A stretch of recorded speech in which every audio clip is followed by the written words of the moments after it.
ಒಂದು 10 ನಿಮಿಷ ಮಾತಾಡಿ ಅಂತ ನಾನು ಅವರ ಕ್ಷಮೆ ಕೋರಿ ಒಂದು 5 ನಿಮಿಷ ಹೆಚ್ಚುವರಿಗೆ ತಗೊಂಡ್ರೆ ಐ ಥಿಂಕ್ ಕೆಂಪೇಗೌಡರ ಕೆಲವು ಮಾಹಿತಿಗಳನ್ನ ತಮ್ಮ ಜೊತೆ ನಾನು ಹಂಚ್ಕೊಂಡಿತ್ತು ಸಾರ್ಥಕ ಅನ್ಸುತ್ತೆ. ಮತ್ತೆ ನನಗೂ ಕೂಡ ಒಂದು ಆತ್ಮತೃಪ್ತಿ ಅಂತಕ್ಕಂಥದ್ದು ಇರುತ್ತೆ. ಆದ್ಮೇಲೆ ತಮ್ಮೆಲ್ಲರಿಗೂ ಗೊತ್ತಿರುವಂತೆ ಇವತ್ತು ನಾವು 517ನೇ ವರ್ಷದ ನಾಡಪ್ರಭು, ನಾವು ಎಲ್ಲರೂ ಕೂಡ ಅವರನ್ನ ಕೊಡುಗೈ ದಾನಿಗಳು ಅಂತ ಕರಿತೀವಿ, ಬೆಂಗಳೂರಿನ ಸಂಸ್ಥಾಪಕರು ಅಂತ ಕರಿತೀವಿ. ಯಾಕೆಂದ್ರೆ ಯಲಹಂಕ ಸಂಸ್ಥಾನದಲ್ಲಿ ಒಟ್ಟು 7 ಮಂದಿ ನಾಡಪ್ರಭುಗಳು ಏನು ಆಳ್ವಿಕೆ ಮಾಡಿದ್ರು, ಆ 7 ಮಂದಿ ನಾಡಪ್ರಭುಗಳಲ್ಲಿ ಇವತ್ತು ಇತಿಹಾಸದಲ್ಲಿ ಅಚ್ಚಳಿಯದೆ ಹೆಸರು ಅವಿಸ್ಮರಣೀಯವಾಗಿ ಅವರ ಕೊಡುಗೆಗಳಿಂದ ಉಳಿದಿರ್ತಕ್ಕಂಥದ್ದು ಅಂತಂದ್ರೆ ಅದು ನಮ್ಮ 1ನೇ ಕೆಂಪೇಗೌಡರು. ನಾವು 1ನೇ ಕೆಂಪೇಗೌಡರನ್ನ ಬಹಳ ಗೌರವದಿಂದ ಹಿರಿಯ ಕೆಂಪೇಗೌಡರು ಅನ್ನುವಂಥ ಒಂದು ಹೆಸರು ಕೂಡ ಕರೀತೀವಿ.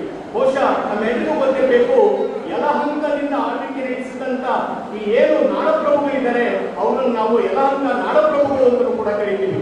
ಬಹುಶಃ ನೀವು ಒಂದು ಅರ್ಥ ಮಾಡ್ಕೊಳ್ಬೇಕು, ಕ್ರಿಸ್ತ ಶಕ 14-15ನೇ ಶತಮಾನದಲ್ಲಿ ಒಂದು ಕಡೆ ವಿಜಯನಗರ ಸಾಮ್ರಾಜ್ಯ ಅತ್ಯಂತ ವೈಭವದಲ್ಲಿ ಆಳ್ವಿಕೆ ಮಾಡಬೇಕಾದ್ರೆ ಇದೇ ನಮ್ಮ ಪೂರ್ವ ಕರ್ನಾಟಕ ಅಂದ್ರೆ ಬೆಂಗಳೂರು ಪ್ರಾಂತ್ಯದಿಂದ ನಮ್ಮೆಲ್ಲರಿಗೂ ಗೊತ್ತಿದೆ, ಈ ಯಲಹಂಕದ ನಾಡಪ್ರಭುಗಳ ರಾಜಧಾನಿ ಕೇವಲ ಒಂದಲ್ಲ, ಪ್ರಾರಂಭದಲ್ಲಿ ಯಲಹಂಕ ಇತ್ತು. ಆಮೇಲೆ ಬೆಂಗಳೂರು ನಗರವನ್ನ ನಮ್ಮ ಕೆಂಪೇಗೌಡರು ಯಾವಾಗ ಒಂದು ಸ್ವತಂತ್ರವಾದಂತಹ ನಗರವಾಗಿ ನಮ್ಮ ಭಾರತದ ಭೂಪಟದಲ್ಲಿ ಕಟ್ಟಿಕೊಟ್ಟು ಅದು ನಂತರದ ರಾಜಧಾನಿಯಾಯಿತು.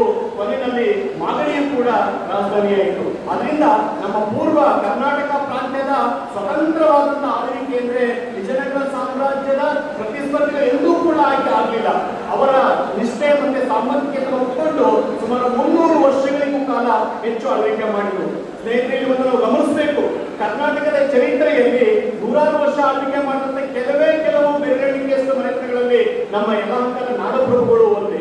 ಯಾಕೆಂದ್ರೆ ವಿಜಯನಗರದ ಅರಸರು 310 ವರ್ಷ ಆಳ್ವಿಕೆ ಮಾಡಿದ್ರೆ ನಮ್ಮ ಯಲಹಂಕ ನಾಡಪ್ರಭುಗಳು 320 ವರ್ಷಗಳಿಗೂ ಹೆಚ್ಚು ಕಾಲ ಆಳ್ವಿಕೆಯನ್ನ ಮಾಡಿದಂಥದ್ದು. ಒಂದು ಕಡೆ ವಿಜಯನಗರ ಸಾಮ್ರಾಜ್ಯ 1565ರಲ್ಲಿ ತಮ್ಮೆಲ್ಲರಿಗೂ ಗೊತ್ತಿದೆ, ತಾಳಿಕೋಟೆ ಕದನದ ನಂತರ ಅವನತಿ ಆದ್ಮೇಲೆ ಮುಂದೆ ಹೇಗೂ ನಮ್ಮ ದಕ್ಷಿಣ ಭಾರತದ ಸಾಮ್ರಾಜ್ಯದ ಪರಿಸ್ಥಿತಿ ಏನು ಬೇಕಾದ್ರೆ ಒಂದ್ ಕಡೆ ಉತ್ತರ ಕರ್ನಾಟಕದಲ್ಲಿ ಕಿತ್ತೂರು ಸಂಸ್ಥಾನ ತಲೆ ಎತ್ತುತ್ತೆ, ಮಧ್ಯ ಕರ್ನಾಟಕದಲ್ಲಿ ಚಿತ್ರದುರ್ಗದ ಪಾಳೆಗಾರರ ಸಂಸ್ಥಾನ ತಲೆ ಎತ್ತುತ್ತೆ, ಮಲೆನಾಡಿನಲ್ಲಿ ಕೆಳದಿಯ ಶಿವಪ್ಪನಾಯಕರ ಸಂಸ್ಥಾನ ತಲೆ ಎತ್ತುತ್ತೆ, ನಮ್ಮ ಹಳೆ ಮೈಸೂರು ಭಾಗ ದಕ್ಷಿಣ ಮೈಸೂರು ಭಾಗದಲ್ಲಿ ನಮ್ಮ ಮೈಸೂರು ಒಡೆಯರ್ ಸಂಸ್ಥಾನ ತಲೆ ಎತ್ತುತ್ತೆ. ಆದ್ರೆ ಕರ್ನಾಟಕದ ಈ ಪೂರ್ವ ಭಾಗದಲ್ಲಿ ಯಾವ ಸಂಸ್ಥಾನ ಎಂದು ಎಲ್ಲರೂ ಯೋಚಿಸುವ ಸಂದರ್ಭದಲ್ಲಿ ತಲೆ ಎತ್ತಿದ್ದೆ ನಮ್ಮ ಯಲಹಂಕ ನಾಡ ಸಂಸ್ಥಾನ ಅಂತ ಅನ್ನೋದಕ್ಕೆ ನಮಗೆ ಗೌರವ ಮತ್ತೆ ಹೆಮ್ಮೆ ಇದೆ.